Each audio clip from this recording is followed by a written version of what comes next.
Hello viewers, আসসালামু আলাইকুম। আজকে আমি রান্না করব হচ্ছে বাঁশপাতা শুটকি দিয়ে শালগম আর আলু দিয়ে রান্না করব।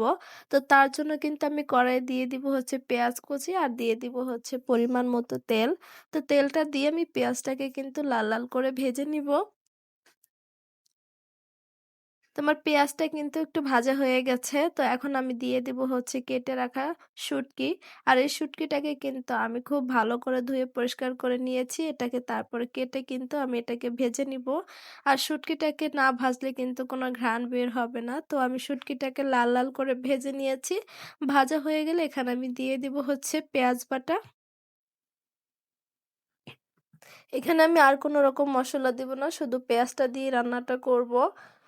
তো পেঁয়াজটা দেওয়ার পরে কিন্তু আমি দিয়ে দিব হচ্ছে হলুদের গুঁড়ো, মরিচের গুঁড়ো আর দিয়ে দিব হচ্ছে পরিমাণ মতো লবণ। তো এগুলো দেওয়ার পরে কিন্তু আমি মশলাটাকে খুব ভালো করে একটু মিশিয়ে নিব। তো মেশানো একটু হয়ে গেলে আমি দিয়ে দিব হচ্ছে একটু পানি। পানিটা দিয়ে কিন্তু আমি মশলাটাকে খুব ভালো করে কষিয়ে নিব।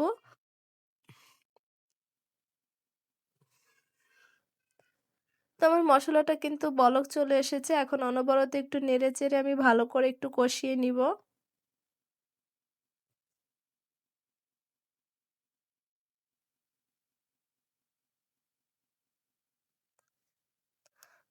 তো আমার মশলাটা কিন্তু কষানো হয়ে গেছে, দেখতেই পাচ্ছেন। এখন একটু নেড়েচেড়ে মিশিয়ে নিব।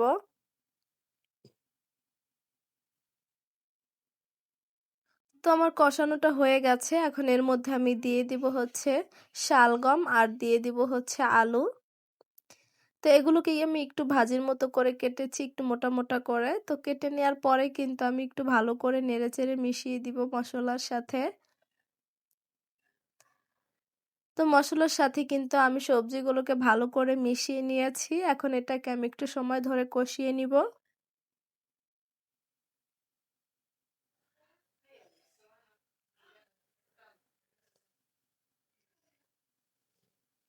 তো সবজিটাকে কষানোর জন্য কিন্তু আমি অল্প করে একটু পানি দিয়ে দিয়েছি।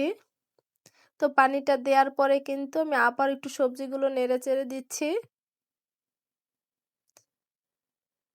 তো দেখতেই পাচ্ছেন আমার কিন্তু মেশানোটা হয়ে গেছে। এখন আমি এটা ঢাকনা দিয়ে ঢেকে রাখবো।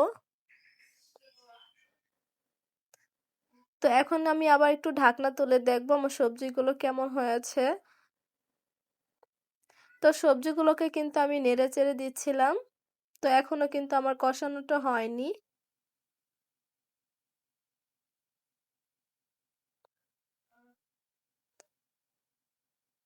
তো আমি আবারও কিন্তু একটু চাপা দিয়ে রেখে দিব। তো এইভাবে কিন্তু আমি ঢাকনা দিয়ে সবজিগুলোকে কষিয়ে নিয়েছি। এতে কিন্তু আমার সবজিগুলো কিন্তু সেদ্ধ হয়ে গেছে। তো এখন আমি এর মধ্যে দিয়ে দিব হচ্ছে ঝোলের পানি। তো এটাতে কিন্তু আমি বেশি পরিমাণে ঝোল রাখবো না। তো তার জন্য কিন্তু আমি অল্প করে পানি দিয়ে দিয়েছি। তো পানিটা দেওয়ার পরে কিন্তু সবজিগুলোকে আবার একটু নেড়েচেড়ে মিশিয়ে নিব।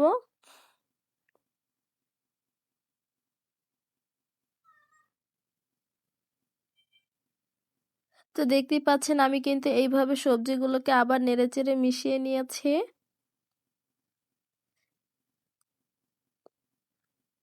তো এখন কিন্তু এটাকে আমি আবার একটু ঢাকনা দিয়ে ঢেকে রাখবো।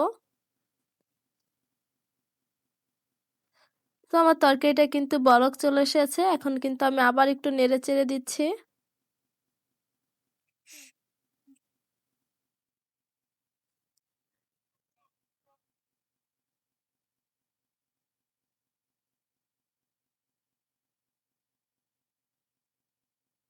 তো এভাবে কিন্তু আমি আর কিছু সময় একটু রান্নাটা করে নিব। আর এদিকে কিন্তু আমার সবজিগুলো সেদ্ধ হয়ে গেছে।